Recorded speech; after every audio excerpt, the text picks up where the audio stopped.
Hello, I'm Scott Douglas with MarineMax of Wrightsville Beach. Today we're on the incredible Boston Whaler 25 Dauntless.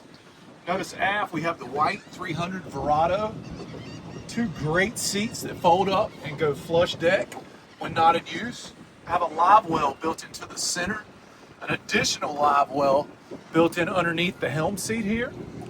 This seat swivels back and forth so you can use it as a leaning post. You have the acrylic dash with the glove box built in, JL audio, and a large Simrad screen here. Obviously trim tabs and digital throttle on this boat as well. Nice powder coated fiberglass hardtop on this boat. You do have a head compartment here. Moving up towards the bow, one of my favorite areas of this boat is a great lounge seat with incredible storage built in underneath. You also have the pop-up bow seating, which these go flush down like this one on the port side. So you've got a nice lounge area. This boat is also equipped with the trolling motor panel up front, so it's ready to fish. If you'd like to see this boat in person, my name is Scott Douglas. We can be reached at 910-256-8100. Thanks a lot.